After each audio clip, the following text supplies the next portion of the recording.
bunch of like Irishman's blood and like smear it on our vaginas.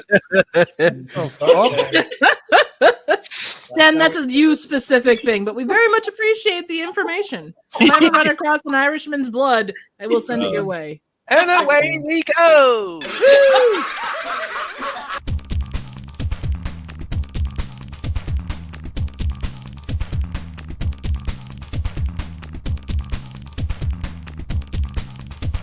Good evening, folks, and welcome to the Horror Corner.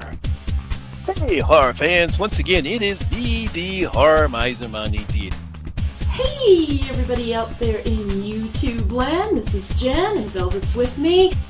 Hey guys, welcome to the Trash Picture Show. Grab some popcorn and take your seat at Trivial Theater.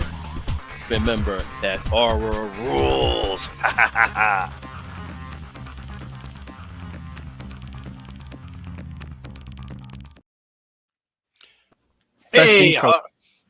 Hey, horror fans! Once again, it is me, the Horror Miser Money G, welcoming you back once again to the Horror Hangout live stream, and welcome gore fans to the gory details. As tonight, the Horror Hangout will talk about all everyone loves is gore, gore, gore, blood, blood, blood, guts, guts, guts. Yeah. And of course, we have our usual people. On my right, we have Marty from the Trash Picture Show. How you doing? My animated girlfriend Trip from Trivia Theater. I'm ready to play with some gore. Let's do it. On the bottom right, we have Jen's review from the grave from Jen with Jen and Velvet. Let's get bloody, people. Let's just roll in it. Talking about copious amounts of bodily fluid. What else is new? Of course, our Esquire leader, Sean from the Horror Corner. Woo-hoo. And our guest is the great and fantastic Movie Massacre. Yes, Hey. a long time. Been a long time.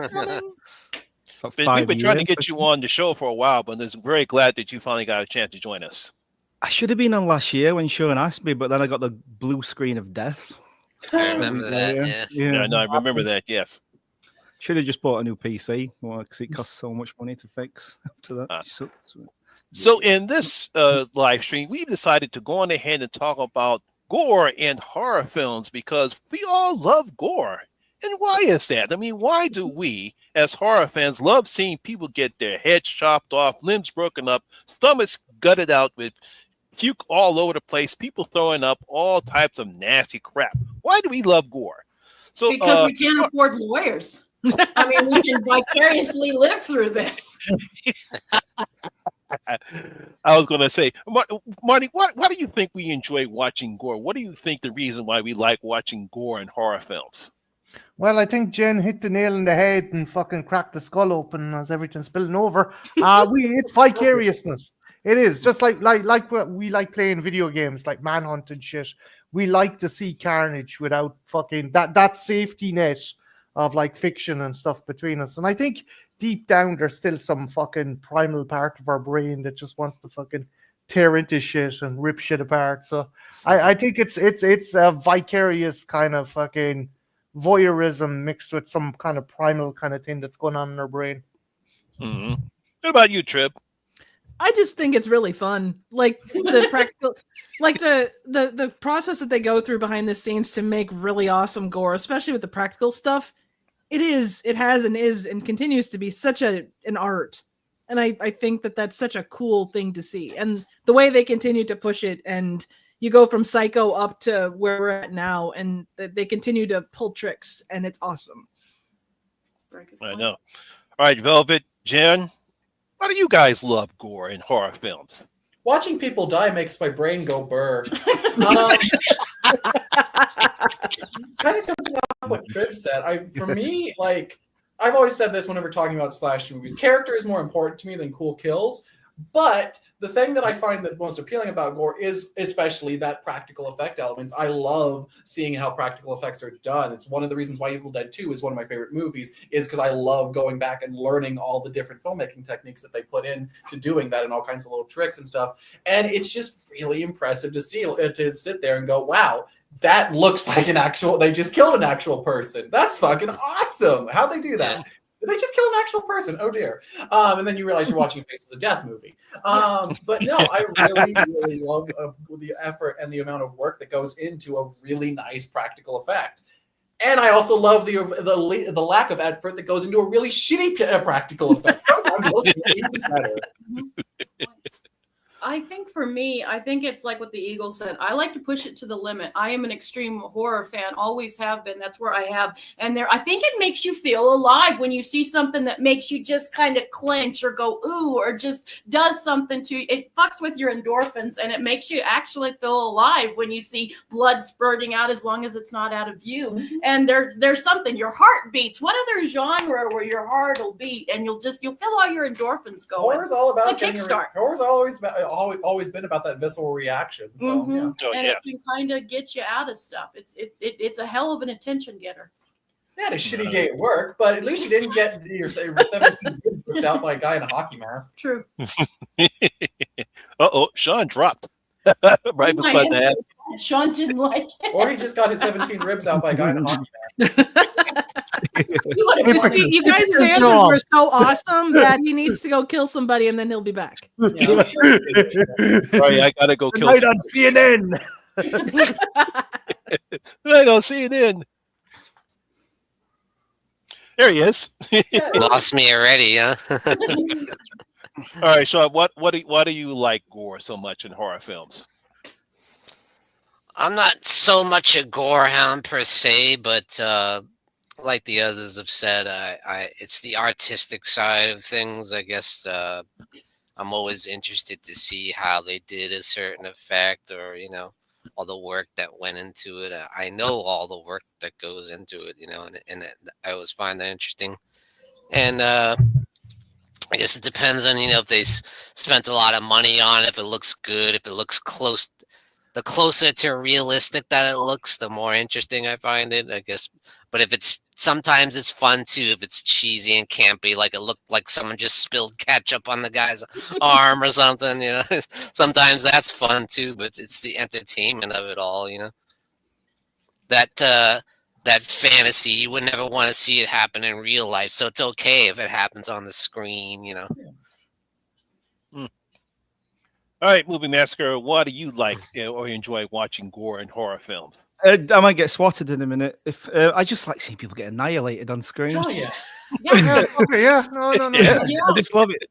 I used to have I told my brother this, and he got a little worried. It's like I had a meter that just needed to be filled with gore. I just needed to see it, and that's how it started.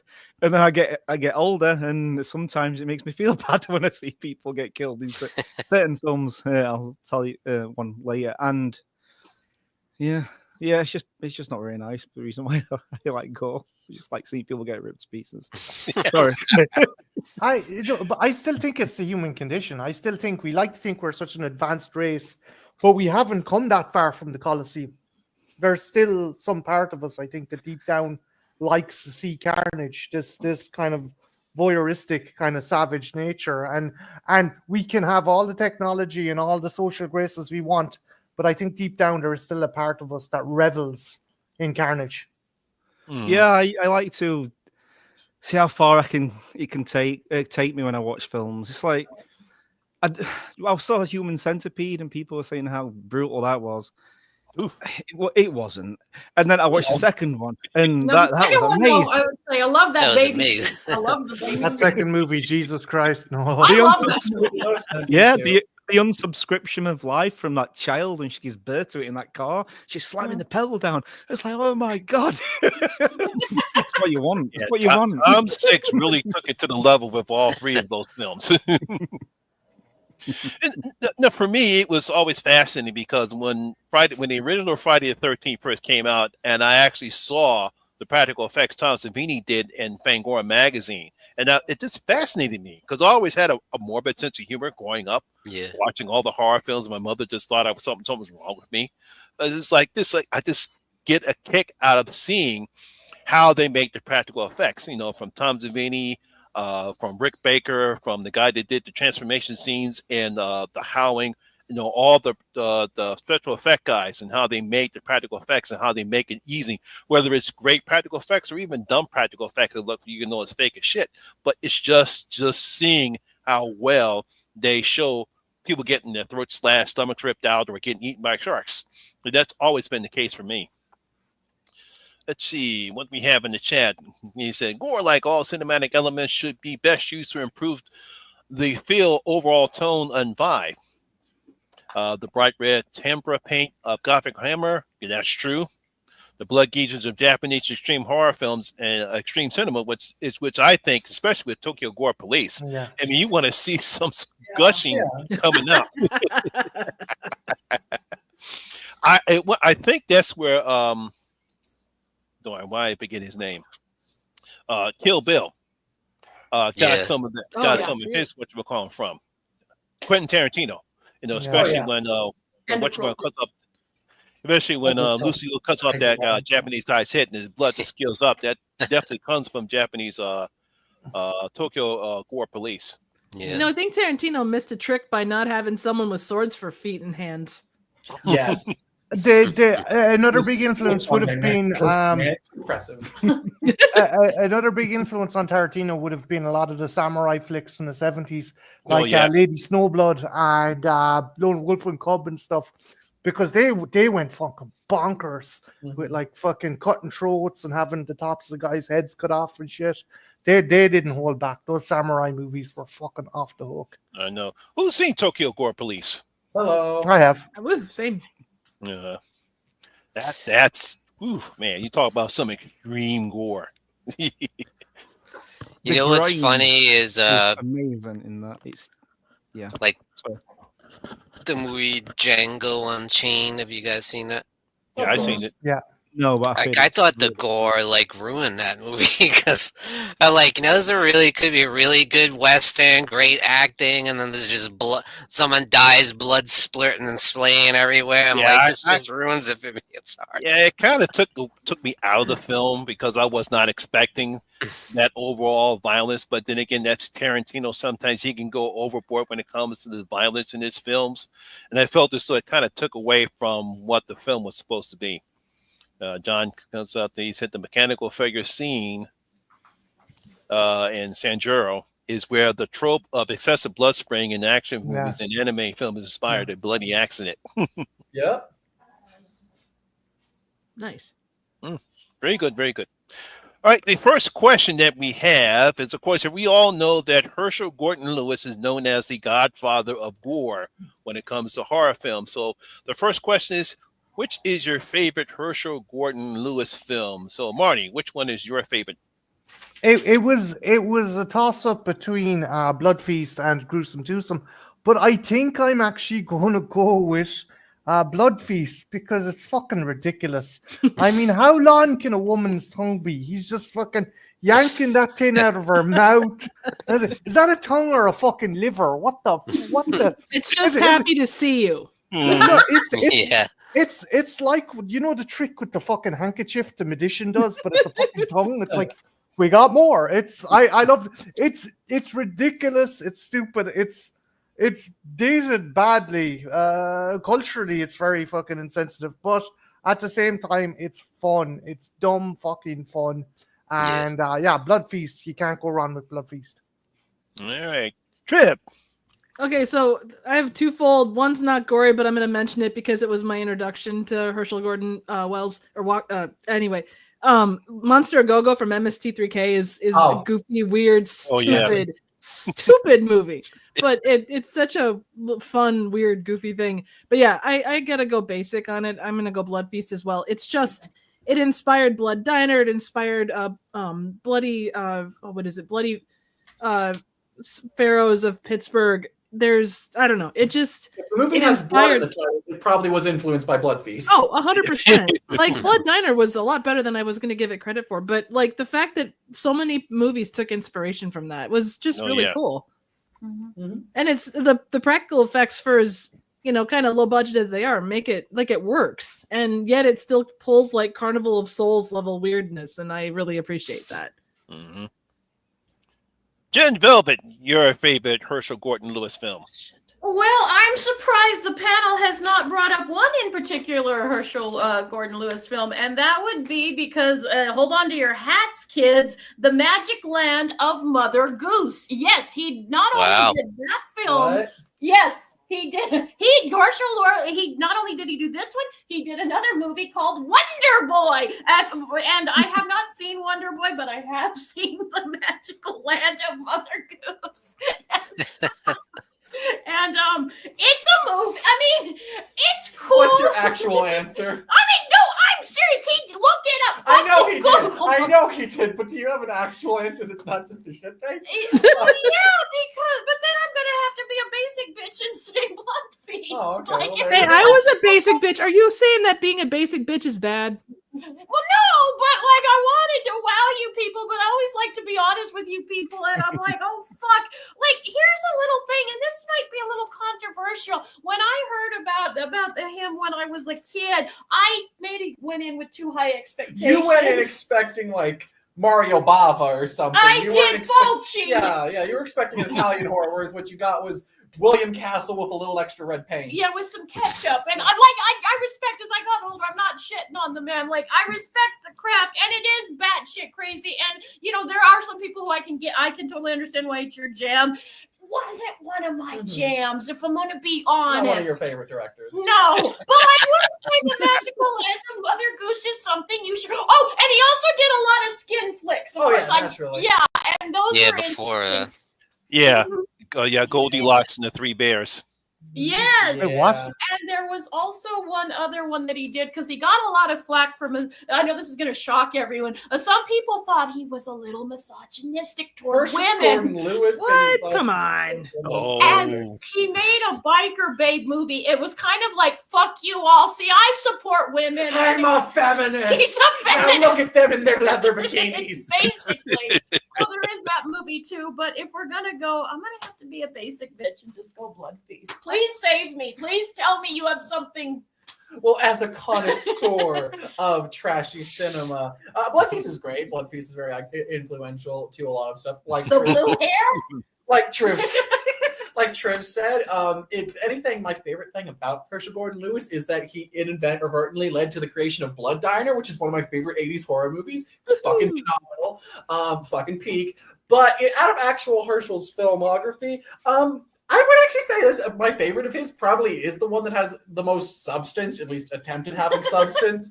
That being Gore Girls. That's a good one. I always thought its storytelling was very interesting. Of like this disfigured stripper going around disfiguring other strippers so she can repair her own face and so she can get back to stripping. God damn it! Gotta have priorities. There's something very, very, very smally sad about the standard of beauty of Hell on Women. Unintentional, probably, and it's very thin. But there's something you can chew on there, which I appreciate. The effects are fun. There's some fun kill scenes in there, and our lead actress is, for Herschel Gordon Lewis standards, pretty good. I know. Yes. Not to be a dick, but Lovar. What was the movie where the actress, you can literally tell she's reading the cue cards? I read that. That's a few of his movies. There's one that it's very obvious where she's just reading her cue cards and they don't even try. Yeah, that's a few of his movies. okay, Movie Massacre. I had not even. You're gonna. All right, I was just saying, I never even heard of him until Sean told me that you were talking about him. So I watched a few of his films. There was I can't say the word on here. I don't think it's just R word dead, and that was yeah, that was something. But I like 2000 Maniacs. I've seen that quite a few times. I love how goofy it is. I know there's an underlying like morbidness to it, but it's a really happy film when you fully listen to the audio. Everybody's cheering and really happy when someone's getting ripped to pieces. And there's the guys playing the banjo and they're all grooving. I love it. It's amazing. The premise is interesting. You're having a good time. We have good times when we see people get ripped to pieces, and they're having a good time. So we have an even more of a good time watching them have a good time, rip people to bits. It was awesome, and I love how cheesy the gore is.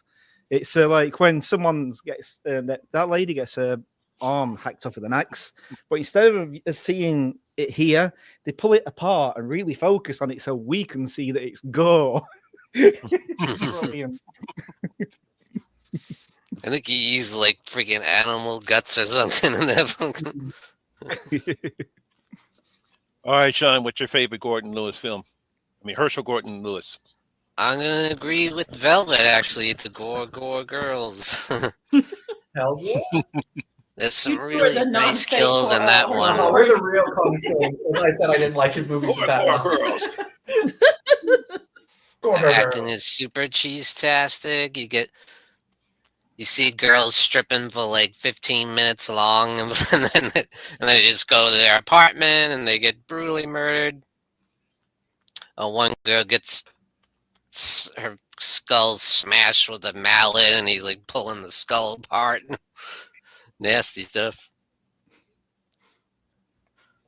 And then one scene's like hilarious. He's like beating the girl's ass with a mallet or something, and there's like gore on her butt. I'm like, how does that happen? It looks like hamburger helper on her ass or something. And maybe that's what he was beating up was some hamburger meat that looked like someone's ass, and he just beating it with whatchamacallit. One party pulls the girl's eye out with a fork, and then like puts the fork in the eye hole, like some nasty stuff. That sounds like a great Tuesday night. Yeah. And then there's the guy that's like the creepy dude with the cane that you suspect is the killer all along, and of course it's not. Yeah. Would you say it's a bit Jallo-ish? Like a little? In the It's loose too sense, cheesy to be Easy to be Jallo. I mean, A little inspiration though, like maybe. let's be honest here, Sean. Some Jallos can get a little cheesy. May I remind you, one of the most beloved films has the killer going around quacking. We're gonna Yes, talk that's about true, it. yes. Jallos are not far from their cheese once in a while. Oh, I guess it is a little bit. You could see it that way because you always see the killer with the black gloves and in the shadows. And Not for me. It'll have to be Blood Feast. You know, just pure over the top violence and gore, ripping out limbs and all this other stuff like that. I actually never saw the sequel, but yeah, but if it's just a carbon copy of the original, no, I don't need to see it. But yeah, but it pretty yeah, much it's always, is. Yep. yeah, it's always going to be Blood Feast to me. Jason says New York Ripper. It's definitely a reason why no one talks about late period Herschel Gordon Lewis. Mm. 70s was definitely his prime. Anything after that, you're treading some dangerous waters there, bud. Mhm. All right, and question number 2: favorite gory kill in a horror film? Ooh. Ooh, yeah. All right, Sean, we're going to start off with you. Favorite gory right death? off the bat, huh? Yes.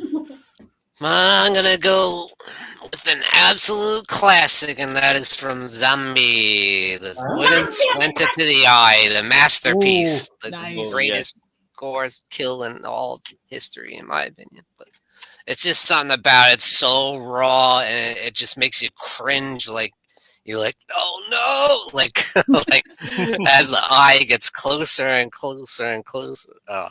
It's Anticipation. You're just That's the there thing. You screaming. think they're gonna turn away or something, you know? cut. You're just there screaming, bitch, just break off the splinter. Just fucking crack it off. What is she doing?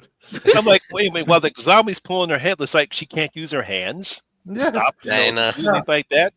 Her hands are Don't too try to scared. bring logic into it. Yeah, I know. All right, Movie Massacre. What's your favorite gory kill?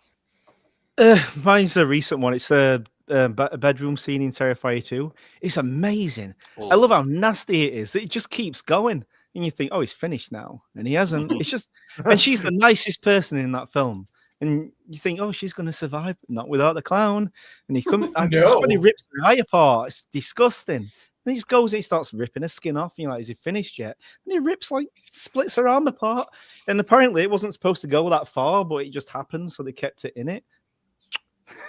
Amazing. And then he just starts ripping the skin off her back, leaves her. And you think, oh, he's finished now. After, I think, 5 minutes. He comes in with bleach and salt, and you think, "Oh no!" And I wanted a shower after that. It was beautiful, and it's amazing when it makes you feel that way. And I just loved it because she was such a nice person, and she probably got the most brutal death in the franchise. It was beautiful, and the effects were amazing.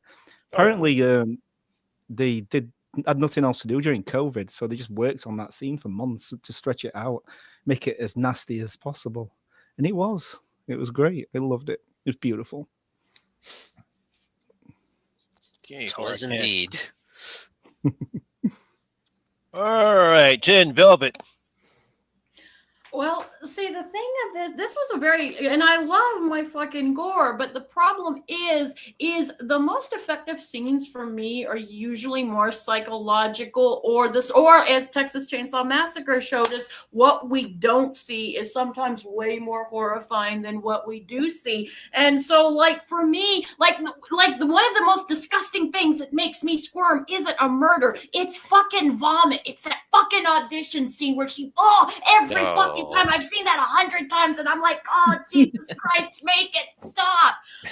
Another scene that it's not particularly gory, but like the implications, the psychological implications, and you're going to love me for this answer, you're really not, is Last House on the Left, where he tells his kid his own flesh and blood to blow his fucking brains out. And again, much like I said earlier, you don't see it, but you hear it, and then you see his face, and it's almost like he just had an orgasm when he hears the shot going off. It's fucked up. And I know it's not exactly the answer, but those are the scenes that always get me. It isn't always like we've all seen blood and gore. We've all seen guts and goop and stuff, and that's cool. But the scenes that always stay with me usually have a little more bite, or the stuff I don't see. Mm-hmm. I'm just being honest, guys. Fair point. Yeah, I can respect that. For me, it's like a triple threat kind of. For one that's like kind of similar to you, but it's like more so just the implications than the actual effect. But like it's the tempura one from Ichi the Killer, where they pour the boiling oil on the dude's back. Fucking gets me squirming like nothing else. That is the most scene. But for actual kills, it's two sides of the same coin because they both involve deli slicers for some reason. But it's the kill from Intruder as well as the one from the first Fear Street movie. I think both of them are really fucking fantastically done. Like Intruder, just because of how good those effects were for how slow budget of that was, plus the fact that it's just you get to see Ted Raimi's head get sliced in half down the side, just so good. But my mind always goes back to the one from the first Fear Street movie, because kind of like Movie Massacre was saying, you don't really expect that character to die. Like the main cast of that movie seemed pretty much invincible for that point through on the first Fear Street movie, and then both of them, their friends, just get viciously brutal deaths. Yeah. Really suck because you really grow to like and care about those characters. I was watching. Yeah, I don't blame. Yeah, I agree with you, Phil. But I was not expecting that. I'm not expecting that. That's what really got me. I was like, wow, I was not, especially how the girl dies. Like her death is so fucking like just so horrific and so brutal, and it comes out of nowhere because like you're like, okay, we set up these three characters, and like sure they might get hurt, but like this is going to be a trilogy, so we're going to obviously have them survive throughout at least the first movie, obviously, and then the end of the first movie is like, nope, two of them get brutally killed in the most violent ways possible. You don't know what to expect from here on out. I think it sets a great precedent for the Fear Street trilogy going on, as well as they're just really good in memorable kills. There were some of the most memorable kills in modern slasher movies, in my opinion. Mm-hmm. What happened to it used to be the... I can't say Aftermath was really fucked up. That's a movie that's fucking gory. Okay, I don't mean to, but I did. This is a good answer. How I think of it is if Necromantic, because some people would say Necromantic is one of your goriest films. That is lovemaking. That is beauty. That is eroticism. Aftermath is rape. If that the necrophiliac movie is that, then Aftermath is rape. So, and it's very bloody, and it's just literally eviscerating a corpse through sex. My girlfriend, ladies and gentlemen, my girlfriend. You said I've never seen them, but you said you don't like vomit. Have you seen those vomit doll movies? Apparently, they're Yes, horrific. I have. I'm not a big fan of Lucifer Valentine just as a person, but I've seen them. They're okay. They're nothing. If you've seen August Underground movies, pretty much same church, different pews, same thing. So. Fair enough. Black Metal Veins would be if you're gonna see any Lucifer Valentine, I guess. No, because that one's the most exploitative and most like a sign that Lucifer is just a piece of shit. Well, yeah, but that's just him in general. True. Yeah, Society. That's a good one. Oh, No, Society. absolutely. We'll talk Society later. And based off that, The Substance. I love The Substance. Oh, I've been wanting to see that. oh, I can't say anything. You got to see that movie, and then you'll understand, especially that third act. Triv, why did you stop? You know, I felt I had to. Uh-oh, I must have missed something. All right, Trib.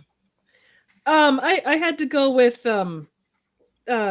the yoga kill from In a Violent Nature. I just rarely do kills make me laugh my ass off, and I just it's another case of a character that probably didn't deserve it. We don't obviously know that much about the character, but my God, I love creative, fun kills, and I've not seen something specifically like that. The fact that she kind of literally like her head gets pulled through and she kind of gets to eat her own intestines. God, I love it so much. I think that was the best part of that particular film. Oh my God, that kill. Oh boy, Yeah. have you seen it yet, Jen? Mm-hmm.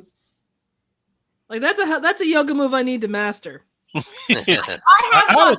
haven't done a thing, but I did finally. I've got thoughts, guys. I've got thoughts. It's a movie. All right. It's a movie.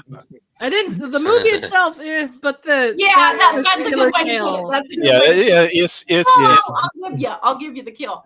yeah, the kill's good, but yeah, well. All right, Marty. I'm gonna go with a classic, the shotgun kill at the start of Maniac, for the simple reason no one, and I remember I was discussing this with Sean before. Like, gun kills in slashers are an oddity, but when they're done well, they're awesome. Yep. And when they're done by Tom Savini, they're fucking brilliant for the simple reason. Great. And he's the one that gets his head blown off in the movie. Yeah. The thing was, Tom Savini was a combat photographer in Vietnam, so he saw what a fucking pump action shotgun could do. He saw that like an M16 would go through a skull and bounce off bone and tear up the inside of a human being. Like, there was a brilliant documentary where he was talking about his experiences in Vietnam, and it's either he's a badass or he's fucked in the head. But he was just talking casually about using fucking telephone wire to remove fucking disembodied corpses from a ditch after they had napalm dropped in them, and you're like, the dude's talking about it as if he's fucking talking about painting a house or something. And it's just, that just goes to show why he was so good at doing those effects, particularly the gun effects. That and the shot, he done the effects for Prowler as well, right? Mm-hmm. Yes. Yeah. That fucking the other where the dude's fucking head goes. Shotgun. Mm-hmm. Yeah, again, Savini knew how to fucking, like, I think the main thing was just make the dummy head and fill whatever was on the craft table, put it fucking in there, and apple cores and ketchup and shit, and just have at it. And again, it's just badass seeing that fucking head just pop like that, and that's out to Savini. Nasty one. Yeah, well, Trip took away my favorite gory kill of all time. That's okay. Because I was going to say the first Terrifier, because I have never seen a kill that gory before. The saw in half lady Nice. in the first Terrifier. I mean, you can't get a more gorier kill like that. And I said, wow, they went there with that kill. But then that yoga from In a Violent Nature came out. And I was like, oh, man, people are going to be talking about that particular kill. Not about the movie itself, but that particular kill. Yeah, definitely. I mean, people talked about the movie, not necessarily in a good way. Yeah, that was positive. But hey, that kill was cool. Yeah. She almost died filming that Terrifier scene. She were upside down for so long. The blood Oh, yeah. Yeah. She went to hospital, yeah. Yeah, The blood rushing her brain. blood rushing for her hair. But she I came still back. love the She's been- breastfeeding scene. If you're talking about terror, I love the breastfeeding scene. Do you know a mother's love? That just gives me so much joy.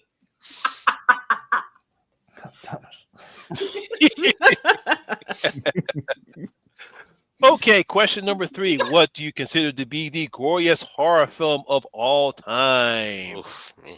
All right, Movie Massacre. This was so hard. Human Centipede 2. It was so gory they were forced to make it black and white, so you couldn't actually see how disgusting it was. Because apparently, every time you went into that warehouse, they just had it's fake feces everywhere mixed with blood, and it was that bad. You just felt dirty. You could smell it. And apparently there is a color version, but I haven't seen it. But if anybody gets their hands on it, send it my way, please. What about you, Sean? I'm gonna say it's a tie for me. One of them being, now I haven't seen the newest one, but Terrifier 2. So I have heard a lot about the third one that tops everything, but I haven't seen it yet, so I have to. Save it for Christmas, Sean. Save it for Yeah. Christmas. Yes, it is a Christmas movie. That's what I I mean. mean, it's already red. It's it's perfect for a good Christmas viewing. Oh yes. And my other one would be the Lucio Fulci classic, The Ooh. Beyond. Man, there's Good some choice. great freaking gore gags in this movie. Oh my god. Okay. Obviously, the tarantula scene where they all crawl up on the dude and rip his eyeballs out and all that. Classic, man. Okay. All right, Jen, Velvet. Oh, I'm going. Yes, you're going. See, that's just a hard thing to say because, like, there's a point where there's a certain point, like Peter Jackson talked about this when he was doing Dead Alive, which is probably That's my. Thank you. probably Yeah.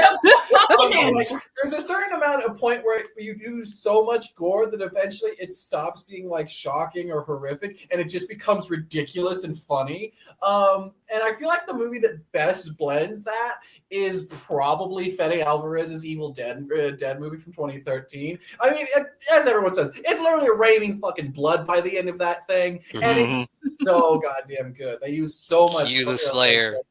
Climax. The rest of the movie, the effects and the gore scenes that are there are really gnarly and nasty. So that movie kind of gives you both worlds of like the more grounded, pulled back kind of DIY effects of the first Evil Dead, and the more over the top, ridiculous gallons and gallons upon gallons of blood that Evil Dead 2 and Army of Darkness gave you. That Evil Dead 2013 kind of gives you both in the best world possible. I think it does it really fucking well, and might not be as gory as say Dead Alive, but I think does it probably the best use of gore in a horror film. Good answers. Good answers. Dead Alive, Death. Probably, technically, I guess if we would get like a panel and scientists and researchers. I'm pretty sure scientifically, like if you count per amount of fake blood use, it is Dead Alive. No, yeah, it'd probably be Dead Alive, and then there's two movies that I want to talk about, and it's from the same director, and it's not surprisingly. And actually, I'm going to throw in one more that doesn't have anything to do with the director. First one is Inside. That's a really good candidate for, and it's coming up on the holidays. It is another holiday movie. It's set on Christmas. Another one where it kind of goes into being so gory, it ends up being kind Looney of comedic. Tunes. It's very good, yeah. It's very much Looney Tunes, and then kind of going, but I like the movie a little bit better. Definitely Revenge and The Substance, and it's from the same director. Those movies get pretty fucking gory. And then The Sadness, probably my favorite one would definitely be The Sadness, because Marty and I watched that together, and I was just like a little kid. I was going, wee, look, Marty, look at what they're doing to her eyeball, yay! And Marty was quiet. I know, like Just like now. now. Just like now. But Inside and The Substance, but probably Dead Alive. That would be, and Revenge. I think Revenge, particularly the ending. Again, it goes very over the top, and we almost get to Looney Tunes level. But there's some stuff to say, and it's poignant. I like I like those kind of films. I get with Revenge, but to me, it's more of like he got what he deserved. Oh yeah. Totally. But the ending we go a little crazy. But then with the same with Inside, we get the same thing. Like the blood just gets way over the top. It does. That's how I feel about Dead Alive. Gets to Looney Tunes level. Yeah, that's it's so ridiculous. It gets silly at the end. I mean, if you, like I say, if you're a gore hound, you love it. But to me, it gets a little silly at the end. Yeah, and I think that's half the fun of it. Like you look at early Peter Jackson, and that's really where his stuff is at that point. Bad Taste is another one. Oh, absolutely. And Meet the Feebles. Dude's Yes. fucking the back of his head kind of fucking flaps open. He used to use a belt stop his brains from falling out. I love that. He fucking cuts through one of the aliens. He's like, I gave birth to myself. You're like, what the fuck is going on here? Best use of a chainsaw since I don't know when. Mm-hmm.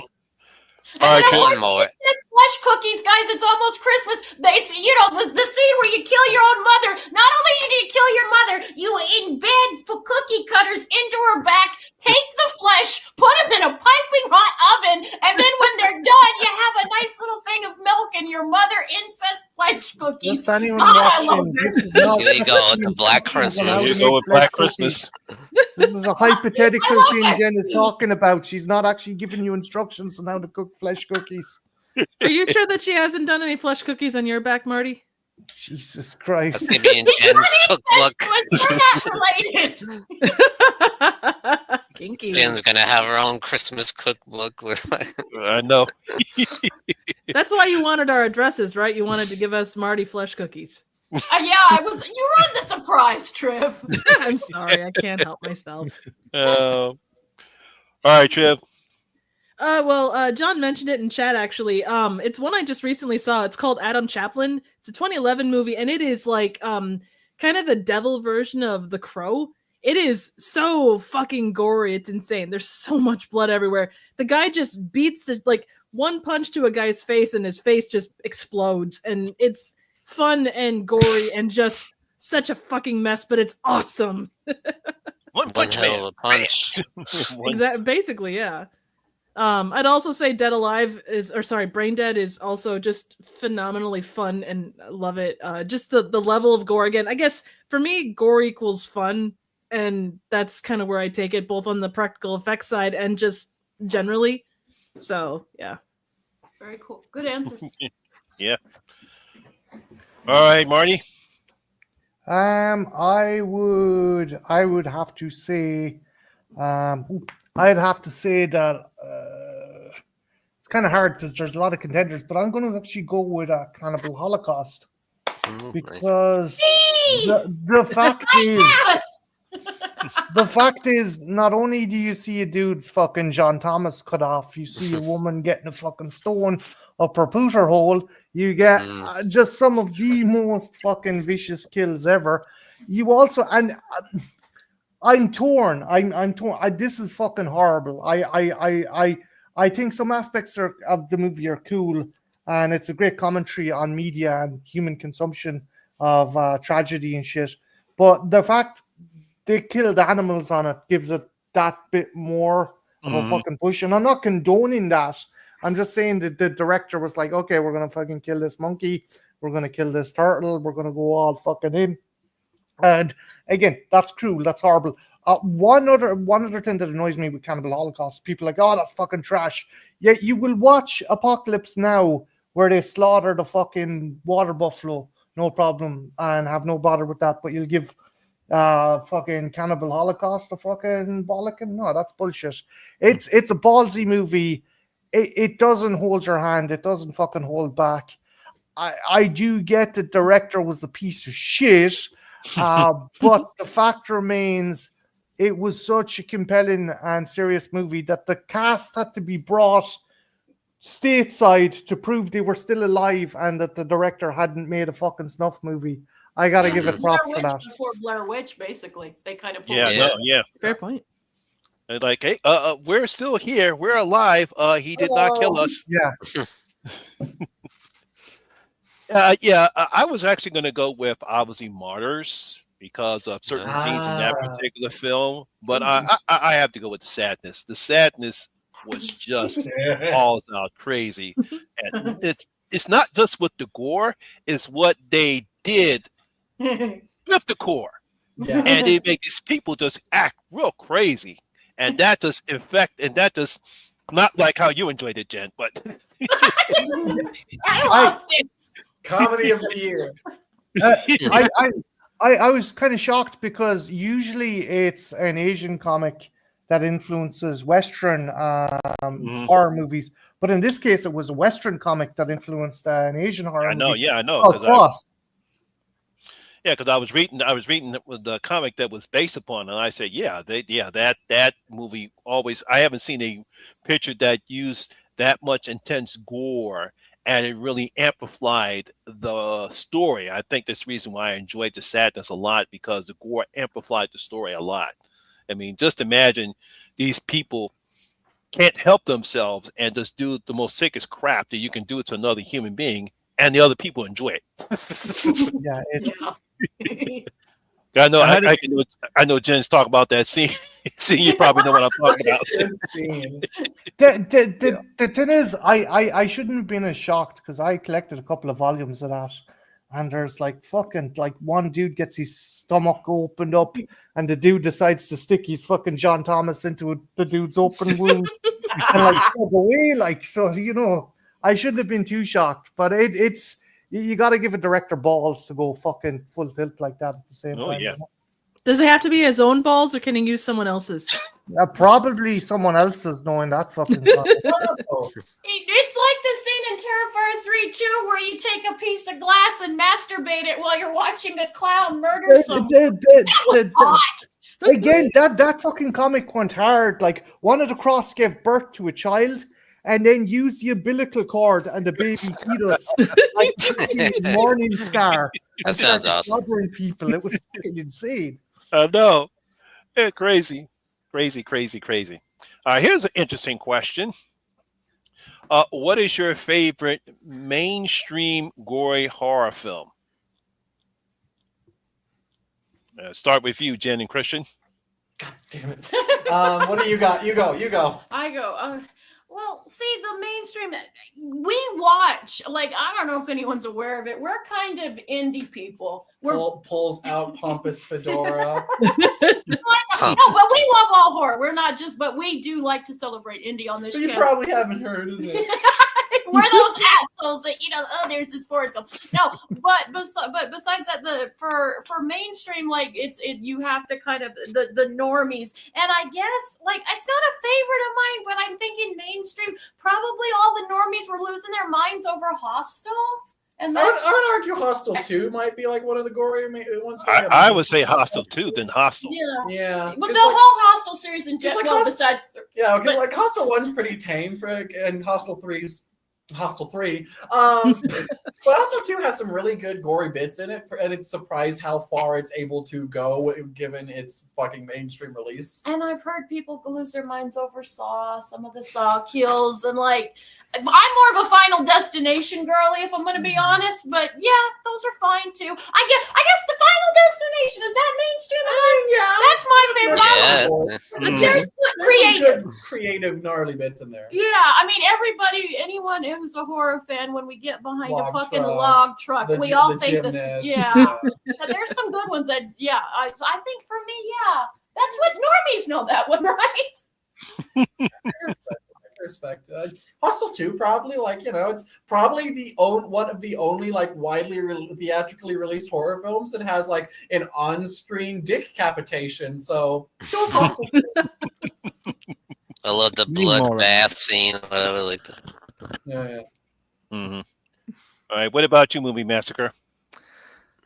This was the hardest one. I'm just going to say I can't pick a film, but I'll just say the series Hatchet. I love the Hatchet franchise because they're brutal and it's very cartoonish. It's like comic book kills, and I just like how mean spirited they are. And it looks. I love the killing the first film where he's a husband and wife, and he chases the husband. I think he just splits their mouth open, and then he grabs the wife and goes, "Boom!" and the tongue's going, "Woo!" Incredible, that's pretty awesome. Yeah, and there's a Tony Todd one, but I don't want to talk about it because it's distasteful, I guess. But that's a very good one too. Yeah, skins him alive, amazing. and he's still alive. You can see his eyes and stuff moving. I love it. I just love it. I know some of the films are bad, but collectively, the kills in each film, they're all great. Even Victor Crowley. Oh, yeah. This went incredibly stupid with Victor Crowley. I couldn't find Hatchet 4 anywhere because I was looking for Hatchet 4 and writing Hatchet 4.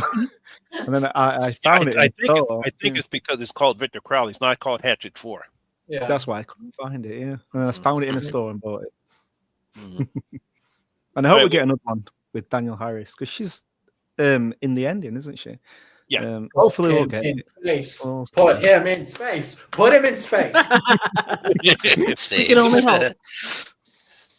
And you put Jason in space, you can put him in space. Exactly. It's Oh, full circle. sure, why It's full not? circle. Victor Crowley's always been that. Yeah, let's put him in space. Let's also put Art in space. I say Terrifier 4, Art in space. God damn it, not can- again. Or Land on Earth 2, and then you can have a versus movie with Art. There you go. Yeah, we have good art. Cyber Jason. He gets to go see it. All right, Sean, what about you? Reanimator easily for me. Hell yeah. My Oh, favorite yeah. Mhm. mainstream gory horror. Phenomenal movie. Amazing gore. It's crazy. It's zany. It's fun. It's messed up. Has a head Love giving it. head. Yeah. There's a better movie that does Yes. It has a living giving head. that. Thank you. That was the first movie that horror film that ever shocked me because of the Barbara Crampton scene. It's one of those scenes where your mother walks in when you're watching it as well. It's What are you watching? What is wrong with you? We've watched worse. It's why the original actress for that role had to get Barbara Crampton and say because the original actress's mother would not sign off for Like, that. no, I'm not doing that. Nope. Yeah, I'm not okay with my daughter doing that. Nope. Nope. What about you, Trip? I'm gonna say just generally the Evil Dead series, specifically the remake because again, as was mentioned earlier, the Blood Rain. But even more so, like Evil Dead Rises, because I am a slut for any movie that has a wood chipper kill. Like I think those are the most fun and just underutilized weapon. Obviously, you can't Agreed. tow it with you, but like that and Tucker and Dale versus Evil, even Fargo. Like I just adore a good wood chipper kill. Don't forget Stepfather 3. Oh yeah, Yes. and hey, best use of a cheese grater in any Yes. movie ever. The cheese grater was the best moment of that entire movie. Oh, yeah. I love that. No, scene. Yeah, that was good. I felt for. I mean, that looked painful. Yes. Like, Oh. That was the idea. No. As someone who has trauma around like getting cut open by cheese graters, no, that shit fucking hurts immensely. Ugh. Uh-oh. I'll be talking about that later. Oh, bloodsucking freak. Wow, really? What about you, Marty? I'm going to go with From Dusk Till Dawn. I know that a lot the gore isn't red, the vampires bleed green, but there's some fucking really gnarly cool kills in that where like they pull off Tom Savini's head and he turns into a giant rat for no apparent fucking reason. No. or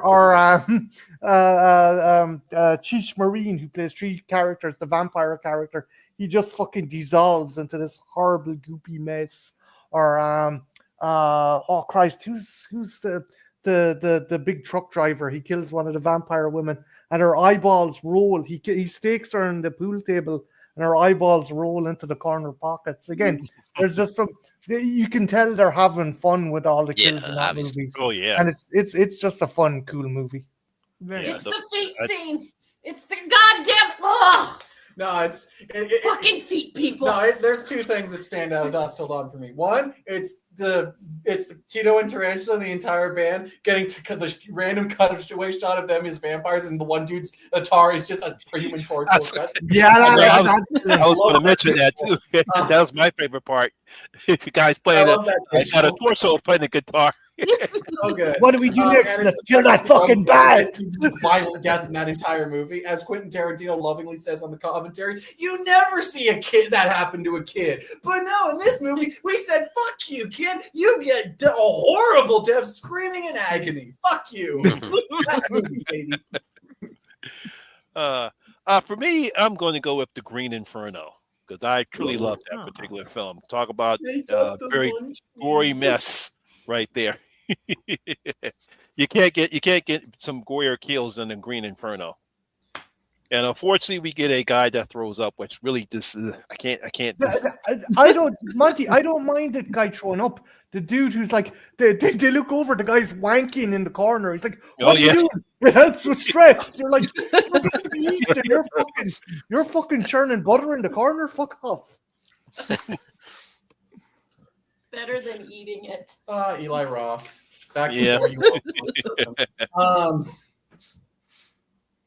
All right. Next question is, what is your favorite indie or underground gory horror film?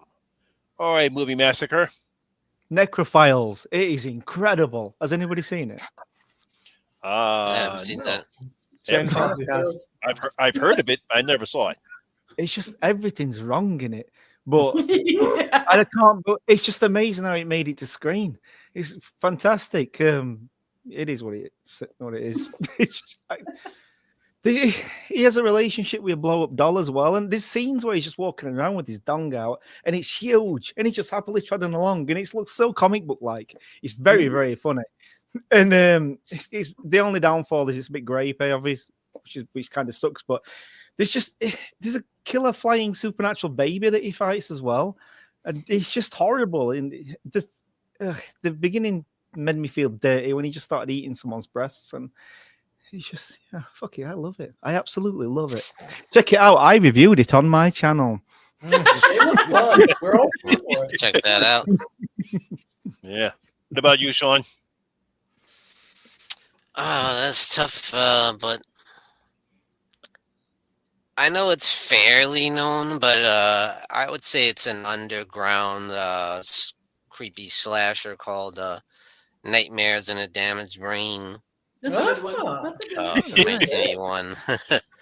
It's just really sick. It's definitely one of those movies like you want to take a shower after. It's so skeevy and dirty and sleazy and and brutal as hell. There's some nasty gore in it too.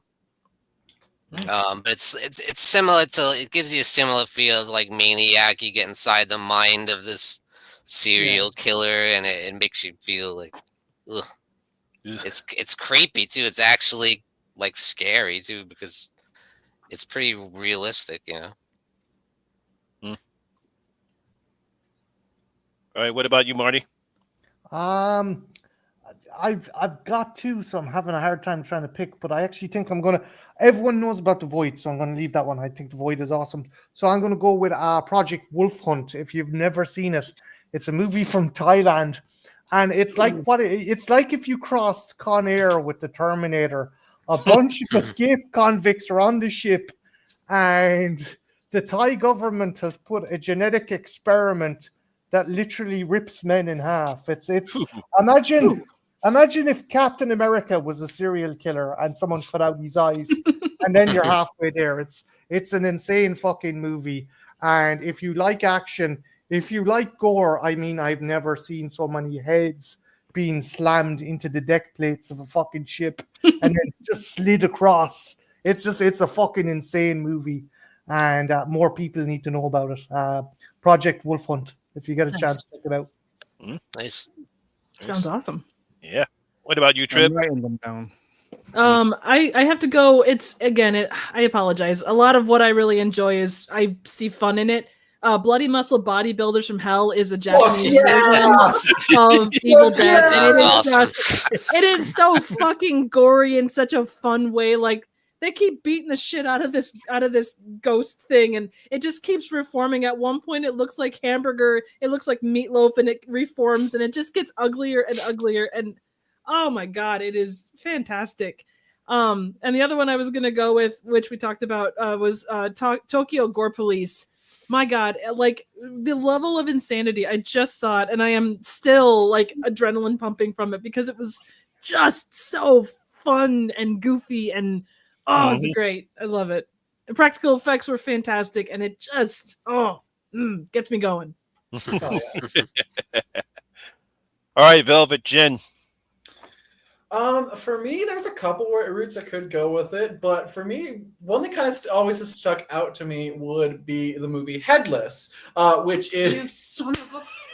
That's okay, I've got another one. I have a backup because I had a feeling this was going to happen. Cool. Bastard. But no, Headless is a slasher movie that was a movie inside the movie Found. It got so much positive receptions from fans of that movie that they decided to turn it into its own thing. And the movie Headless is really damn cool. It's a big love leather and send up to that super grimy, filthy ass style of slasher movies of like the late 70s, early 80s with your Maniacs, with your Eclipse of a Damaged Mind and stuff, all of those types of movies. And it just goes into some nasty, violent, dirty stuff. It has some really fun kills. It has a great dick capitation in it. There's a phenomenal scene in a roller disco, as was in vogue in the 1970s. It's just overall a really great, gnarly little indie slasher flick. That's a good pick. That's a very good pick. Isn't it? And Found is also fucking Found is good, but phenomenal. not nearly as gory. No, not near. Well, the last scene, though. Yeah. The last scene. For me, I'm going to talk about a film that nobody but me ever talks about. You've seen it because I showed it to you. Oh, okay. I'm going to talk about a little indie, and it's sad because the filmmaker died not too long after he made it, and he had promised. It's not a perfect film, but have any of you guys ever seen a film called Scrapbook? It is about a serial killer, and he literally makes his victims keep a scrapbook, and it's very super low budget, hard to find, but the gore scenes, there is a scene where she's escaping and there's a barn and her foot gets caught, and it's again super low budget, but it's even you kind of squirmed. It's one of those movies where the effects are not good, but it's super cringy and uncomfortable because it's that kind of low budget film where it feels like the actors are actually going to get seriously hurt, and they did. They did actually get seriously hurt a few times on set, and it comes through in the movie really well. Yes, and it's a very somber, very fucked up movie, and it again nothing new under the sun, but it was really insane because there's a lot of it's one of those things like the director had made it. There was so much promise with this guy, and to lighten up the mood to show that I'm a little bit of a loose gal. Gutter Balls, our friend Full Moon also recommended Gutter Balls, which is I fun. did see It's that. a bowling alley. Oh man. You'd like Gutter Balls if you haven't seen it. But it's a great movie. It's about people at a Bolorama and these group of people get murdered. It's really fun. It's over the top and it's really fun. Oh yeah. One, I can't talk about it, but that sex scene is like what the. Yeah, Trip. I think have you seen Gutter Balls? I haven't, but it sounds freaking phenomenal, and I got it it's on my definitely list. that's a film right up here. I think you love it. Oh, looking forward to it. Yes, he died. The sequel is still in development hell because of his death. Yeah. Mm. So both of mine, the directors are dead. Fun. Fun. Even when I pick Jen them always up. brings the fun. I didn't do No, that intentionally. I just realized I'm like, wait a minute. Yep. Now, Ninja, he had mentioned this film before, but for me, it's Blood-Sucking Freaks. I remember when I went to the theater and saw this, and everyone sketched out about how wild and crazy that this film was, and all the over-the-top gore, all the nudity in the film. It just way over the top. I mean, you just want to talk about some way over the top gore and some crazy practical effects, and but when it comes to an indie film. Yeah, that's crazy. I definitely go with Blood-Sucking Freaks. Nice. Nice. Mm-hmm. Okay, next question is, what is your favorite film from the infamous Video Nasty list? So we're going to have to go with you with this one, Marty. I'm going to go with it. It's not well liked. The lead actor, John Saxon, fucking hates it. But Cannibal Apocalypse, if you've seen that movie. And I just like the Vietnam setting. I like the fact people turn rabid. I like the fact the shotgun is so powerful it blows a guy in two, and his top half is left clinging to a chain link fence. I think I've seen this film too. John Saxon fucking hated it.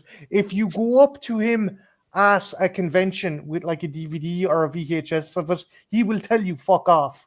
Oh, really? He would have told you fuck off. He hated that movie so much, and it's cool. It's basically people get rabies and attack each other. Yep. Saxon gets rabies in Vietnam. His buddies get rabies. A bunch of bikers get rabies, and it's just fucking New York goes to shit. And people are setting fire with flamethrowers, blown in half with shotguns. I think a kid has his head crushed with a fucking seesaw. It's been ages since I've seen it, but it's a fucking insane movie.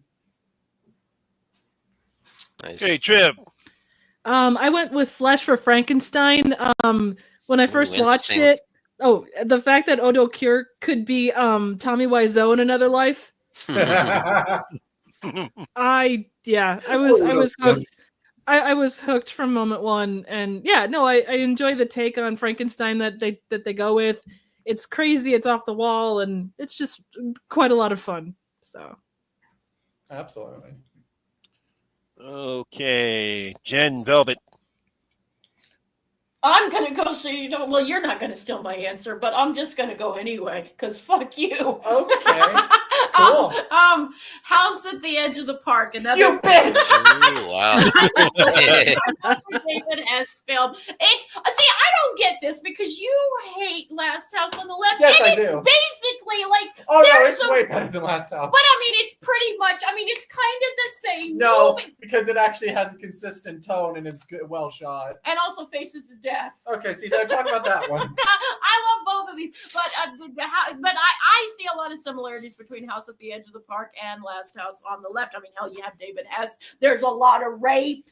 Yeah. And it's fucked up. I will say though that House at the Edge of the Park is somewhat better, in some ways better. I think it's than Last overall House. a better made movie than Last Oh, House. but Yeah. Jen, does it not have kooky police kind of bumbling away through the entire fucking plot? There I is like- a little bit with tone, but it's not as bad as Last House on the Left. Yeah, it's nowhere Oh, near. ho, ho, we found a rape victim. Word. That kills me, man. It kills on me. the Left. And the thing I love most about House at the Edge of the Park, fuck you, I'm just going to co-op this one and join you on this one because this is what I was going to talk about, you bitch. No, for me, the thing that I always love about House at the Edge of the Park is this movie was originally supposed to be done by Ruggero Deodato, the director of Cannibal Holocaust. And when he read the script, he was like, this is fucked up. I'm uncomfortable making it. Yeah, true story. Which I just love that. I just love that little factoid. But no, David Hess's performance is so fucking chilling and creepy. He's great in Last House. He's the saving grace of Last House, but he's a whole other level in here with the relationship he has with his brother and stuff. It's so fucking good. It is really, really good. It is a fun movie. But I would also say, because Last House on the Left is also on the Video Nasties, I think that there's some stuff there, Good guys. stuff. I jokingly shit on it a little more than I probably should, but there is some good stuff in there. It just has a lot of issues of its time and just the fact that it's low budget nature and also the fact that Craven was like a massive rookie filmmaker when he did it. So. But you can see that there's some potential. And also yeah. Faces of Death, because I fucking love, I mean, who doesn't love Faces of Death? It's just fucking, I love it. You get to see, and at the time I thought, they really are taking us into an execution chamber. Hey, you dumb shit. No, they don't. But at the time I was like, that's fucking metal. My 5-year-old brain isn't going to question the legality of that. Yeah, I was 8 or 9. But yeah, pretty much. All Yeah. right, Movie Massacre. That's generic. It's Evil Dead. Yeah, That's very cool. yeah. Sorry, Nothing wrong with that. Nothing wrong with that. Good movie. You'll see in a minute. I've just got to go and do something. I apologize. That's okay. And he was never seen again. Never say you'll be right back because you Yes. won't be I'll back. be right back. All right, Sean. Well, I meant it's going to be a tie again for me, so I just wanted to get both of them in there. Definitely my favorite is zombie flesh eaters, or however, whatever title you want to use. Zombie 2, whatever. Yep. Is amazing, but from the pure exploitation side, I'll say the Toolbox Murders. Good one. Very good one, actually. Nice. Underappreciated. Yes. Nice sleazy slasher. Cameron Mitchell at his best. Absolutely. Well, for me, it's got to be Faces of Death. Because when I first, when I first saw that film, I was like maybe 10 or 11 years old at the time when I first saw this film, and of course, me and my brother actually thinking that we're watching people actually die. I thought that too. And I didn't see like it. my, I thought I was so hardcore, man. And then, and then when my mother comes in and sees us, what are you guys watching? And we say, watching Faces of Death. These people are actually dying. She gets it out of her mind. I told her, I said, Mom, it's just a horror movie. It's not real. Oh man! And I also have to go over to another one. The original, I Spit on Your Grave. Yeah. that's classic. Absolutely. Okay, and let's see. Number 7 is an interesting question. Is there a point where you feel gore can go too far in a horror film? All right, Sean. Yes, for me personally, there is a point where I kind of check out. Not necessarily like more. I guess there's a certain amount of moral value where it kind of gets to me. Like sometimes, I'll give you an example. A movie that really messed me up called Macabre by Lamberto Bava. You see a girl get strangled and drowned, just a little girl, and that really messed me up. And this lady sleeps with a severed head and has sex with the severed head. But the fact that it looks so like the gore was so good and so real, you could see the flies swirling around the head. The severed head is so disgusting and so disturbing, and I was just like, I can't do this. But on the other flip side, morally, there's a side too where I don't like to cross sometimes, like where you're killing kids and things, you know. That's kind of my limit. I love seeing that. See, some people don't have a problem with it. Yeah, I was going to ask you that question next, Movie Massacre. Do you think there's ever a point where gore goes too far in a horror movie? Yeah, I'll show you. Don't kill these guys. Hey. True horror fan right there. The classic answer, yeah. Yep, the classic answer. Yep. Don't kill them. Yeah, exactly. This was the pooper.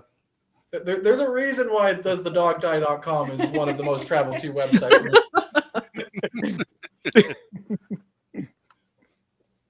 But kids, yes. Yeah, no way. Annihilate that.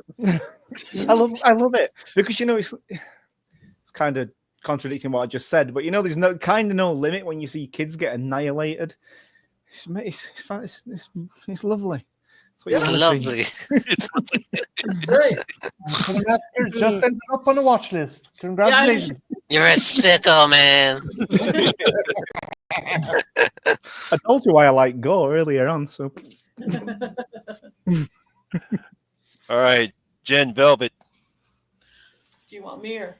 I don't know. What do you want to do? Want to flip a coin? Well, You go. I'll talk and you can jump in. How about that? Okay. How about flip a severed head?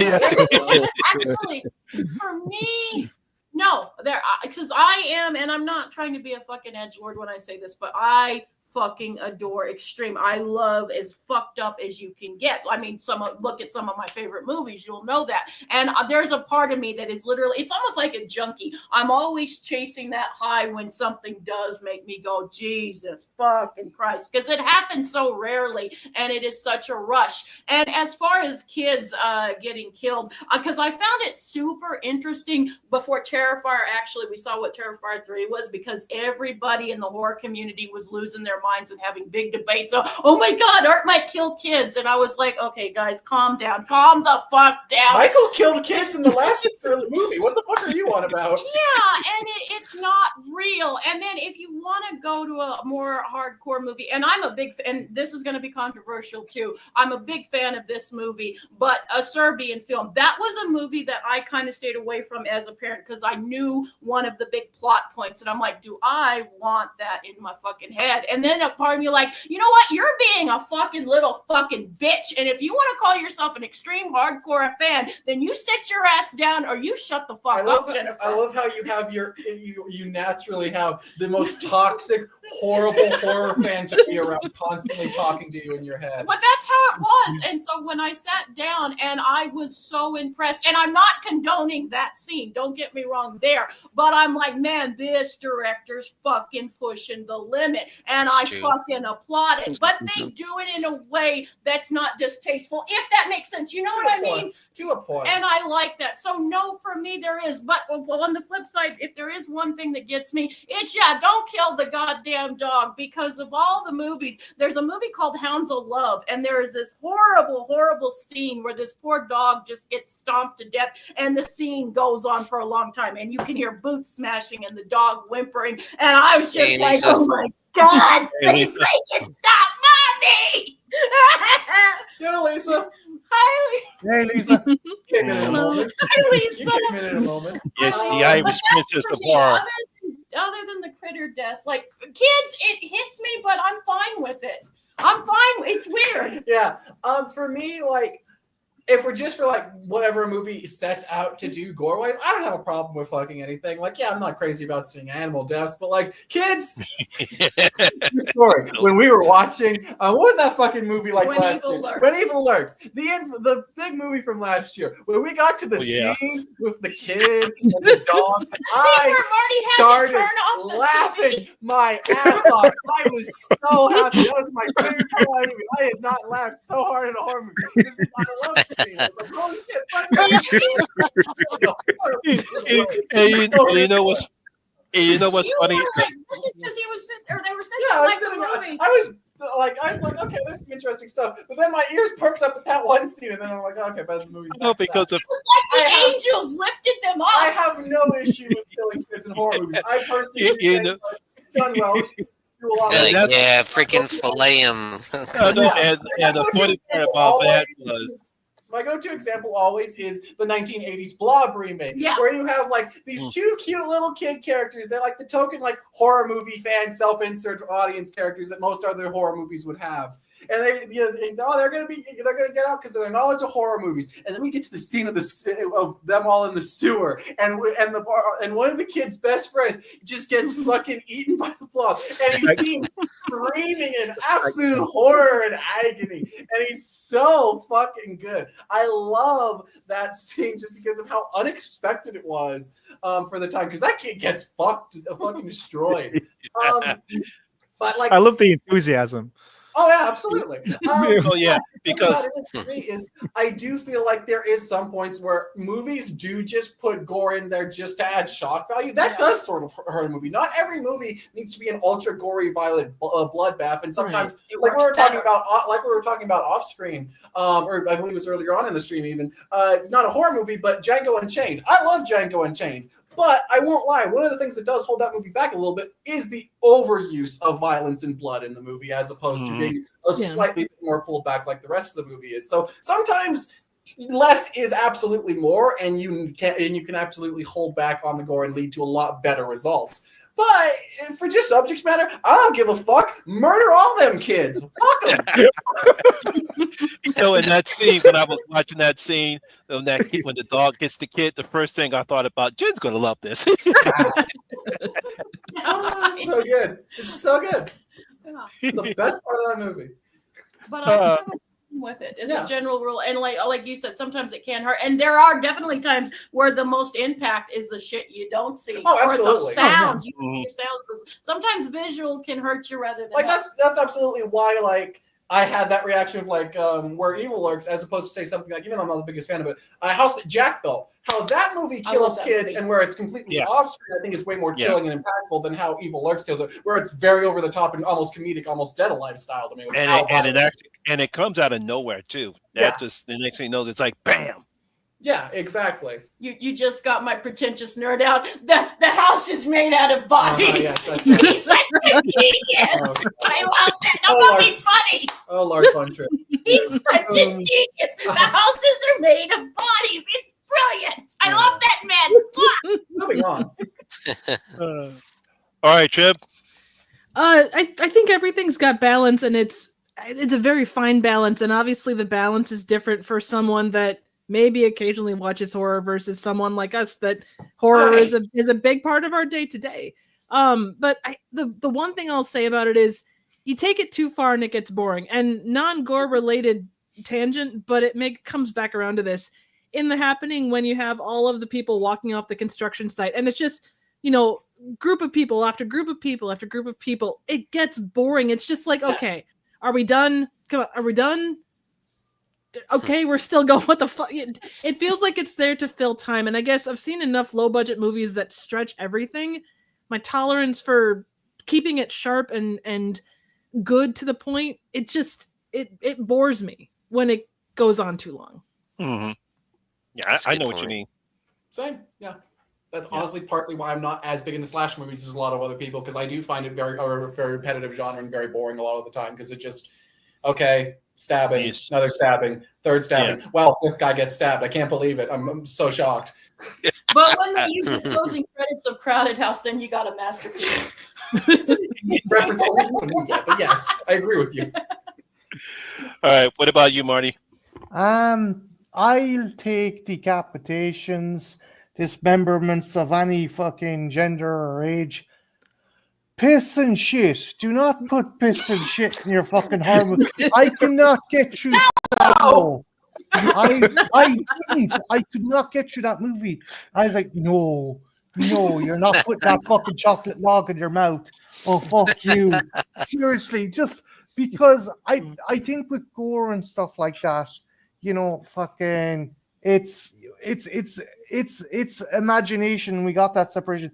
Everyone's been to the bathroom when someone hasn't flushed the toilet. They know the smell of piss. They know the smell of shit. And you don't really want to see someone going, fucking bottoms up. Like, so that's the only thing I could not get with Silo. Was that? No. You don't need. Don't be picking that shit up. Literally. Would anyone remember Paul if it wasn't for that scene? Let's be honest here. I mean, I would argue it has a lot of interesting stuff to say, but yeah. But you know what I mean. Most people, it's why it has its reputation. Yeah. Also, this confirms that Marty's biggest, most terrifying movie is Dumber and Dumberer. Yeah. Oh, Jesus. The other thing is, I'm also with Jen, and maybe you guys can help me, because I watched a movie, I don't know, I was about 7 or 8, where someone is having an operation on them. I don't know if they were being tortured, and someone gets sick in the open chest wound, and I'm like, I like, not a fan. Do not use your entire cavity as a barf bag. Yeah, no, don't, please. That's not H. Like when they put the penis in the sadness. I was really enjoying it, and you seem upset. I don't.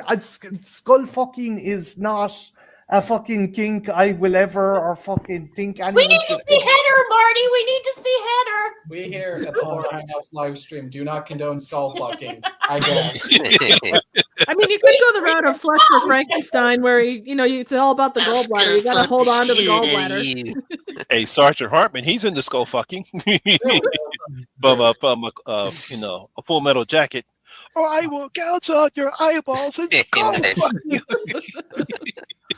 Edward Lee, guys, if you're into reading, Edward Lee wrote a hell of a book called Header. Apparently, everyone on Horror Hangout stream besides Marty condones skull fucking. I mean, if it's consensual, why not? I'm usually used to her being the fucking. Marty, if I die first, he can drill a hole wherever he wants. Oh my good fucking God! Don't tell people that on fucking a live stream. I mean, man. Do not let that man near her corpse. I mean, it's just documented the future needs. Laminated Like, that's making it worse. You know, that Irish lad, he likes to fiddle the dead, you know. That's true. That is There's kind of- certainly no limits on this show. I know. You know, for me, at least it's still on. I was waiting for Jesus. Jesus Christ, Jen. Christ, Jen.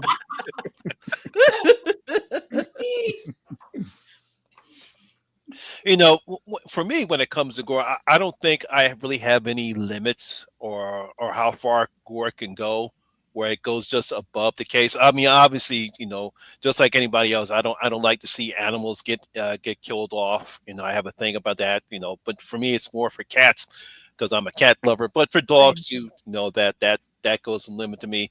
I really don't have a problem when it comes to killing off kids. You know, because you know it was bound to happen, especially this particular episode, this particular movie with Terrifier, that Art's going to kill kids. I mean, that was going to happen, you know. And yeah, in the first scene, we know what he's doing, even though we don't see it, but they did it tastefully, you know. And don't forget, he also blew up a whole bunch of kids, and ended up being Santa Claus. Yes, he did. You know, but to me, it's like, you know, you have your own limit when it comes to what you can or can't go when it comes to gore. And for me, it's just like, you know, the defecation scenes and eating crap in Silo, or, you know, just some of the other movies I've seen where people just throw up all constantly. That gets me. I can't stand it. It's just nasty. It's just nasty. Yeah. Agreed. Mm-hmm. Okay, the final question that we have for the night is there a film where you felt the gore was great, but the movie was bad? I'm pretty sure we'll get some good answers off that one. All right, starting with you, Sean. Well, as much as I do enjoy the film, I have to admit it's a pretty bad movie. The Wizard of Gore. Yeah. That has some of the worst editing I've ever seen in my life. Like they cut to the dude's putting a sword down the girl's neck, and like they keep cutting it back to where she's normal, and then all next thing you see, she's got gore and blood all over her. Like it just keeps cutting back to her being normal and then covered in blood. Oh man. It's super cheesy, but yeah, the gore is pretty awesome though. Okay, Movie Massacre. Terrifier 3. I think the movie. Whoa! It's the Dream Warriors of Terrifier. It's where it starts to get garbage. That was the beginning. Dream Warriors. Yeah, in the Violent Natures too. I agree with that one. I just don't like how I like that it's comedic, but not too comedic. And I feel like he's going MTV Freddy in that. And I don't understand. I'm so sorry, Sean. You're probably going to hear spoilers. Is that all right? That's all right. All right. I don't like that she buries a sword in the fairground. Why would you do that? I just don't understand that. And it would have been really cool to see her go and collect it as well, as it's just a throwaway scene. I don't understand why Art falls to sleep in a chair other than to homage Black Christmas. There's no reason for it whatsoever. And I think the end's just rushed, and I think it's garbage. And I hope it doesn't go MTV Art the Clown after this for part 4. I really hope it doesn't. But I feel like it will. So is there a lot more comedy in it than the... I also didn't like, because I think Art is incredible. He's an incredible character. He didn't need a mouthpiece, and he's got a mouthpiece in that film. Thank you. I'm with you on this completely. Yeah. It seemed second. Yeah, it seemed like a secondary character, and I didn't like that either. I thought that was bad. Yeah, just garbage. Sorry. It's okay. No I'm sorry for the character, but she did not need to be a mouthpiece. We did not need a big evil villain monologue in a Terrifier movie at the end. In my opinion. No. All right, Velvet Jen. I've got one. I've actually got a good one. All right, I'll let you go first then. Megan is missing. Horrible fucking movie. It is. Trash movie. But the one scene, I do give it up, maybe just because I'm a parent. The scene, if you've seen it, it's about a girl that gets kidnapped and that she wants to know what happens to her friend. It's kind of The Vanishing for teenagers Basically, in a bad way. But anyway, there is this really scene that does kind of hit you where the guy finally says, okay, I'm gonna let you go home now, and instead he goes, I have to put you in this trash can so like so you won't know where I live. She opens it up and her decomposing friend is in the trash can, and it's a fucked up thing to do, like, and I'm sure some asshole in real life has done this, but that is the one part of the movie that's competent. It's like the one single glimpse of what could have been a good movie in that entire dredge of a film, because you see it in her decomposing body and her eyes, and it's like the rest of the movie's so shit, and you kind of look at it and you're like, that's pretty good, for a low budget film, that's pretty damn good. And it's always stuck with me, like that one scene. It's a fucking horrendous movie. Oh god damn. And then it takes fucking 3 hours to fucking bury the entire things to do movie. Things to do. Because he literally buries her 3 fucking hours. It's like a 25-minute shot of a guy digging a hole. Yeah, and I get it, but we could have edited it. But the one scene is like, even you don't like it. But I think the movie's complete trash and one of the worst things you ever reviewed. But yeah, absolutely. For me, couple honorable mentions, like Lisa said, In a Violent Nature, low key. There's some cool moments and effects in there. That movie is just bleh. Another one for me is the later Hellraiser movies, like Hellraiser 5 on through like Hellraiser. Just to Hellraiser. Yeah. 5. Hellraiser 5 to Hellraiser 8, let's say, like that little group of 4 movies. All of those movies are dog shit, but there's some okay kills here and there and some okay effects in there. Tijuana? Not that one. Notice I stopped at Revelations. Even the kills in that movie sucks. But you made it through space. I thought of while I was sitting here, and you're gonna fucking hate me for this one. It's Black Christmas 2006. You just broke your mother's heart. I know you do, and I understand why. I agree with you that it has some fun and interesting set pieces. That's a great set piece. There's some really fun and interesting kills in that movie. But as a Black Christmas fan, God, that movie sucks. But I like it because, like, I respect the original Black Christmas. I do. I always say I do. But to me, it's a little long. It's a little tedious. And like you see, that's 06 for me. It's way too long and I don't care about anything going on. Great kills. Like I still love like the icicle kill, the one with the claw, and like, the humor. Great. Humor never did it much for me. Like I think all the kills in the movie are fantastic. No argument there. There's some great stuff in there. It's everything else in the movie that I do not fucking like anything else about Black Christmas 06. Besides like 1 or 2 jokes here or there, but for the most part, no. Kills, fantastic. Christmas movie of all time. I know. That's why I said it. Also the Netflix Chainsaw movie from like 2 years back. The effects were cool. The kills were cool. The movie was dog shit though. Yeah. Especially if you put It's a good choice. Yeah. Mm-hmm. And I like Alvarez. I know he was just a producer, but still. Yeah.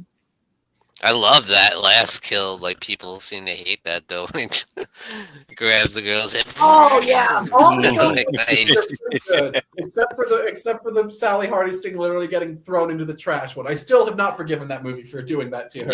Yeah. All right, what about you, Trip? Mine's kind of a random one. Banana Splits from like the kills for me were actually really good, especially when you compare it to like Willy's Wonderland. They seem like they're having more fun. They feel more like kills that you would expect off something like that. Like the sucker going down the guy's throat. The prosthetics were good. The kill itself was just really well done. There's one where like a key goes into the guy's like vertebrae and it's all wonky and stuff. But the movie itself is I like the banana splits. It was okay, but it's not okay. I'm with you. It's okay. Yeah, like of the, I feel like of the animatronic movies, it's probably one of the better ones. But overall, it lacks. Actually, it's better than Five Nights at Freddy's. That's not a high bar, though. I was very disappointed. I was very disappointed in Five Nights at Freddy's. He's the best part of that movie. What was the name Willy's of it? Wonderland. Yeah. If that you would have was- taken like the atmosphere of Willy's Wonderland and moved it with or merged it with the kills from Banana Splits, you would have had a competent movie. But Agreed, yeah. Yeah, no, I do like what I've seen what that creative team who did Banana Splits have done since they did the remake of Slumber Party Massacre reviews. It was all right. Like you can see that movie's Banana Splits' biggest issue is just the script and like the overall like rush job that movie was. Yeah. But that team does a pretty good job with what they were given. Yeah, and there's some people who really like that Yeah, movie. yeah. All right, what about you, Marty? It's a tie between two really shitty Japanese horror, well, quote unquote horror movies, Grotesque and Guinea Pig, Mermaid and a Man. Oh yeah. I love Mermaid in a Manhole cover. That's the best. Look, the fact remains, the effects are good, but I cannot help feel these movies were made for fucked up Japanese businessmen to wank off to. It's just fucking weird. It's like, Jesus Christ. It's like the Grotesque. The Mermaid in the Manhole is basically fucking erotic snuff for fucking Japanese businessmen. That's all they're fucking. That's Not just Japanese businessmen, Yes, darling. exactly. sorry, I'm being discriminatory, but yeah, it's just. It's a hey, I found a sexy mermaid. Let's cut her open and do shit with her fucking innards. It's like, who fucking got this up? So yeah, it's a them too. fishy situation, all right. I mean, that's how the Grimm's fairy tale ended. The thing that I love about the Manhole cover is the fact that it's a parody and completely making fun of the Guinea Pig franchise up to that point. And when you realize it, like that movie really works for me.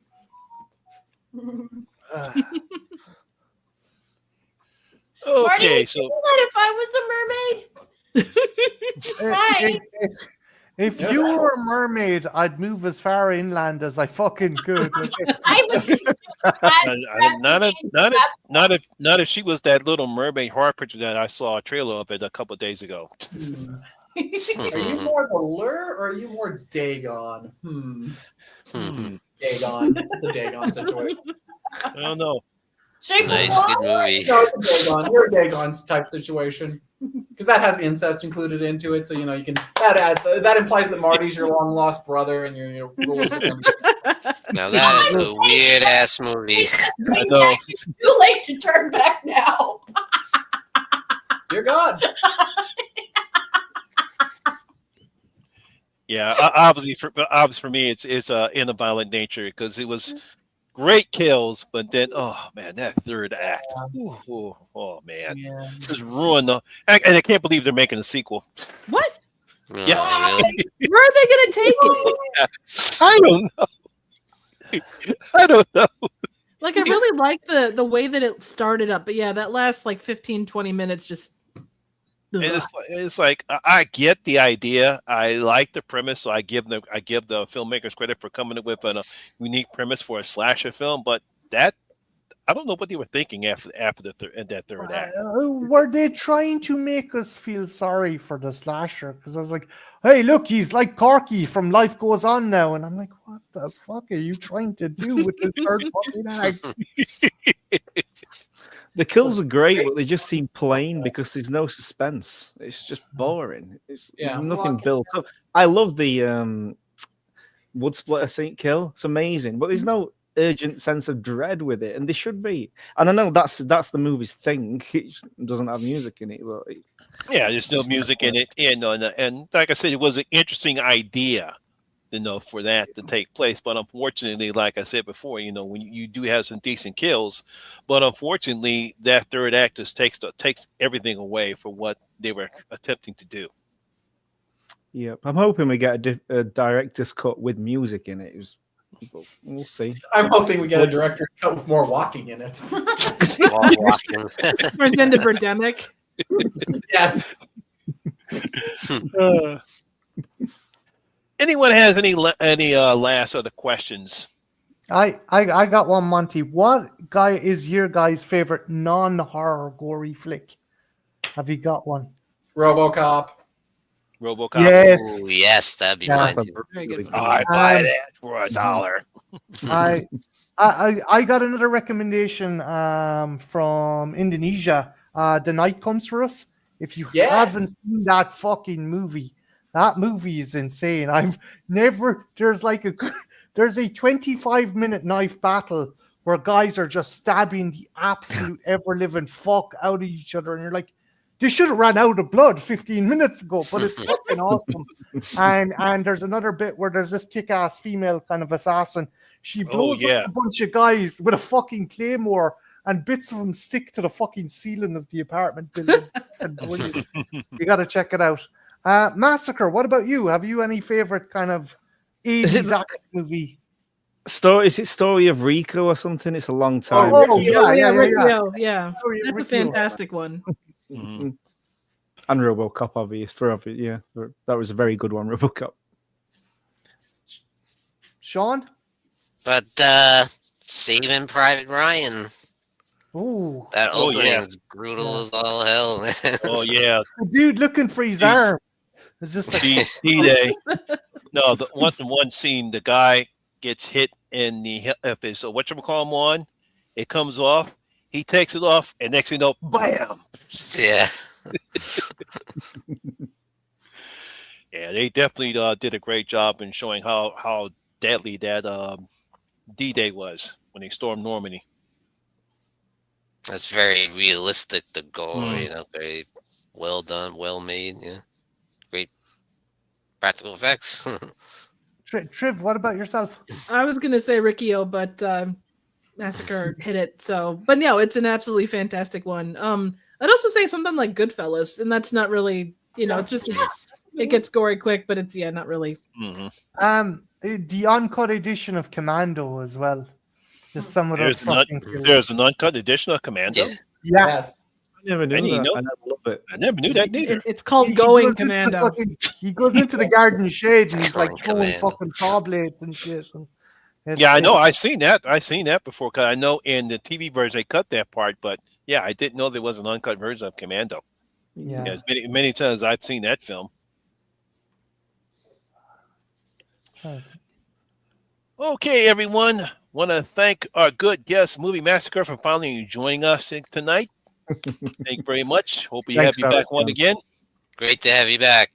Pleasure. I was so nervous at first, but I'm calm down now. Yes. Yeah. Don't worry. If we embarrass you, then unfortunately, that's what we embarrass all. That's the only thing you have to be nervous about, us. Embarrass. Now, Movie Massacre, when I host the live stream, I like to give everyone an opportunity to give a chance to give shout outs and what's coming on your channel. So what's coming on in your channel? I don't know. I kind of just roll with it, but I'm thinking Bride of Frankenstein is going to be next. Ooh, very cool. Awesome. Okay, all right. Nice. And Marty, what's coming up on the Trash Picture Show? Oh, sorry about that. No. Just Movie Massacre. Dude, what else have you I want to check out the Creep tapes. I might make a video on It's that. good. It's good. Is it They're good? good. They're not as good as I gotta see that. I gotta see that. Yeah. Sorry. Yeah, sorry, I didn't mean to cut you off. So good. I saw the beginning of episode 1 where he's dressed as Dracula vampire and he's walking down the steps. Well, I fell asleep then, but not because it was boring. I'd have gummies and I fell asleep that way. So I'm going to check it out. I love the first 2 movies. I do too. They're a little. The only problem is they're only 30 minutes, so it seems like you're getting cooking, and then you fade to black. The second episode, I think I like the first one just fine, but the second episode is very interesting. All I will say is bird watching and skydiving. I heard the finale is really good as well, so I'm excited. I haven't seen. Well, I'm only seeing them once a week, so it has mom in the title, so I'm fascinated with that. Myself, Monty, I'm hoping to do a review on John Carter of Mars. I think not enough people know about that movie or watch. I love that movie. I think it's a kick-ass movie. And on Thursday, if I'm not mistaken, I'm on Video Tasty's channel discussing the real Ghostbusters animated series. So Nice. My favorite franchise. Yes, that's right. You're a big Ghostbuster Don't forget to tell the backstory about that and the Ghostbusters from Filmation. All Filmation Ghostbusters. You're Oh man, Elvis fascinated me with that backstory. Why is that gorilla wearing a fedora? And why are they going around in modern? Why would he not wear a fedora? I mean, Simeon Have Fedora. you seen that the live action like show of that? Yeah.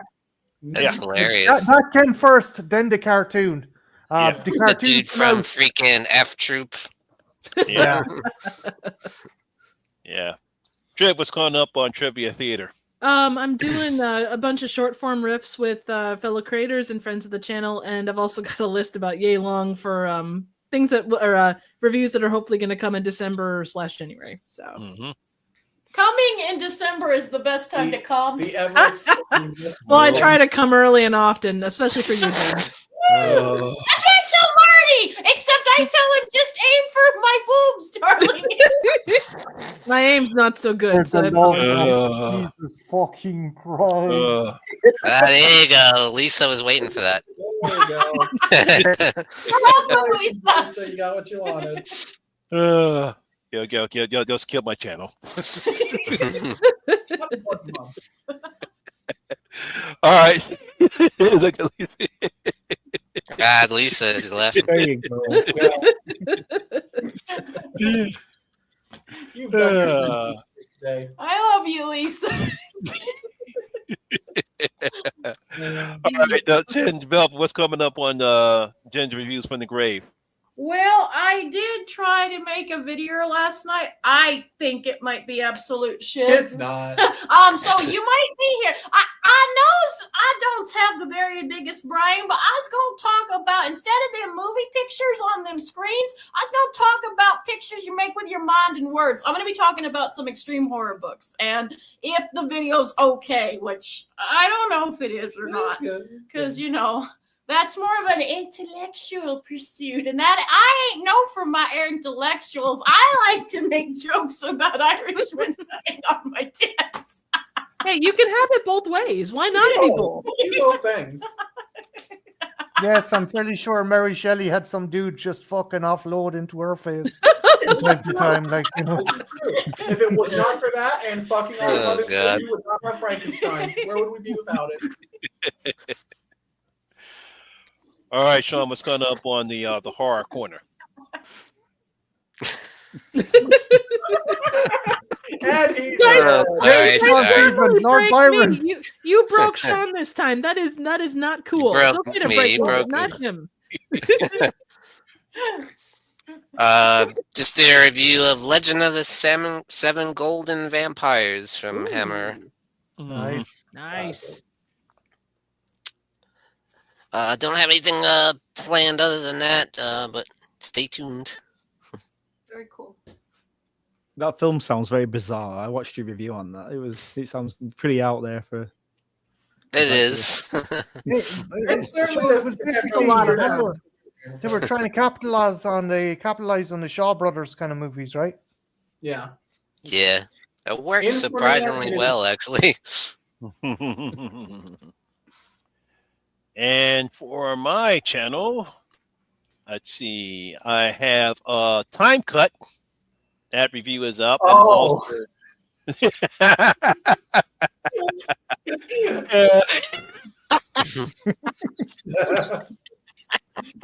What am I missing? Oh, I have to it's see only this.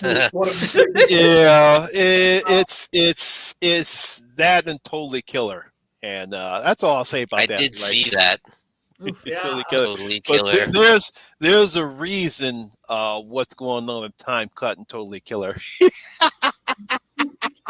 Woohoo.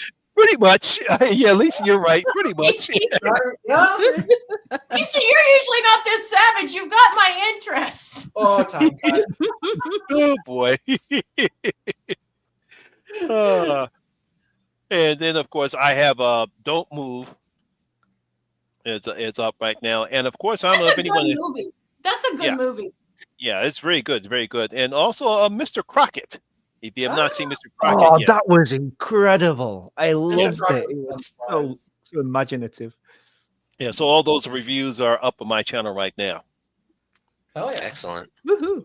So once again, I want to thank Movie Massacre for joining us, and of course everybody in the chat. Want to thank you all much for joining us, and please love gore because we love seeing people get fucked up. Hell yeah.